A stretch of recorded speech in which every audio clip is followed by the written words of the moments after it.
আলহামদুলিল্লাহি ওয়া কাফা ওয়া সালামুন আলা ইবাদিহিল্লাযিনা ইসতাফা আম্মা বা'দ ফাকাদ ক্বালা রাসূল সাল্লাল্লাহু আলাইহি ওয়াসাল্লাম যাহাবাতিন নুবুওয়াতু ওয়া বাকিয়াতিল মুবাশশিরাত আইয়ুহাল মুশাহিদুনা ওয়াস সামিউনাল কিরাম উকাল্লিমুকুম ফি হাযাল ভিডিও আন তাফসীরি রু'য়াতিল উসফুরি ফিল মানাম মা হুয়া তাফসীরুহু ওয়া তা'ওয়িলুহু قبل الشروع الإرجاء منكم إذا أعجبكم هذا الفيديو فلا تنسوا أن نقرأ على زر الإعجاب واشترك بالقناة تعبير الرؤيا وقم بتفعيل الجرس ليصلك كل جديد أولا بأول.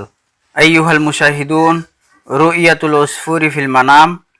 إذا كان الرائي متزوج ورأى في منامه مجموعة من العصافير دل ذلك على كثرة عدد الأبناء الذي سيرزق بهم في المستقبل.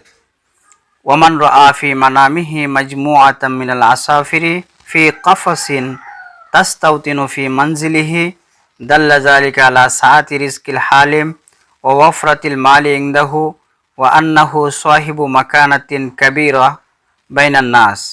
وقد تدل كثرة العصافير في منام الرائي على كثرة النساء الجميلات حوله، وعليه أن يأخذ احتياطه في التعامل معهن حتى لا يقع في المعاصي ويغضب الله منه. وإذا رأى الرائي في منامه أنه يقوم بذبح العصفور دل ذلك على أن زوجته ستلد ولد. وإذا رأى الرائي غير متزوج ورأى في منامه عصفور جميل دل ذلك على أنه سيرتبط بفتاة جميلة في القريب العاجل ستعينه على طاعة الله والتقرب منه. وإذا كانت الرائية فتاة مخطوبة ورأت في منامها عصفور يموت دل ذلك على فسخ خطوبتها من هذا الرجل. وإذا رأت العزباء في منامها أن العصفور قد هرب من القفص المخصوص له دل ذلك على أن هذه الفتاة تقوم بأفعال تنفر من حولها منها. وإذا رأت العزباء في منامها عصفور ملون دل ذلك على أن حياة هذه الفتاة تملأها الفرح والسعادة. وإذا رأت المرأة المتزوجة في منامها عصفور أحمر دل ذلك على سعادتها الزوجية والعلاقة الزوجية بينها وبين زوجها وانتهاء الخلافات بينهم. وإذا كان العصفور في منامها يحمل اللون الأبيض دل ذلك على كثرة الأعمال الخيرية التي تقوم بها. وإذا كان العصفور في منامها يحمل العديد من الألوان دل ذلك على سعيها الدائم لتطوير حياتها وجعلها أفضل وحبها الشديد لزوجها والسعادة القائمة بينهم. وإذا رأت المتزوجة في منامها هروب العصفور من القفص المخصص له دل ذلك على موت شخص قريب منها.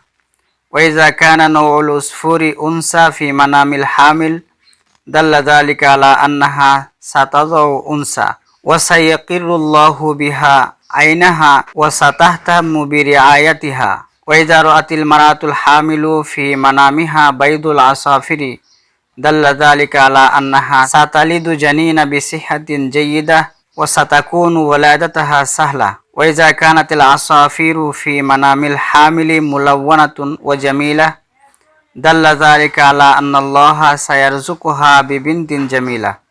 وإذا كانت الرائية حامل ورأت في منامها عصفور ملون دل ذلك على أنها ستضع ولد بصحة جيدة. ورؤية عصفور أصفر اللون تدل على أن السرور سيدخل في حياة الشخص الراوي. وإذا رأى الرائي في منامه عصفور أبيض دل ذلك على أنه شخص طيب.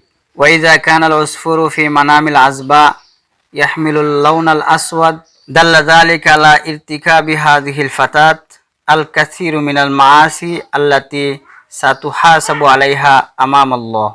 وإذا رأى في المنام أن الطعام يوضع على رأس الرائي وجاء العصفور وقام بالأكل منه دل ذلك على دنو أجل الرائي. وإذا رأى الرائي في منامه أنه يقوم بذبح العصفور দাল্লা যালিকা আলা আন্নাহু সায়ুতাজাওয়াজু ইন কানা আযাব ওয়া ফি হালাতিন কানা রাজুলুন মুতাজাওয়িজুন ওয়া লাদাইহি ওয়ালাদুন দাল্লাত হাযিহি আর-রু'য়াতু আলা দুআফি ইবনি। আল্লাহু তাআলা আ'লাম। জাযাকুমুল্লাহু আহসানাল জাযা ওয়া শুকরান লাকুম।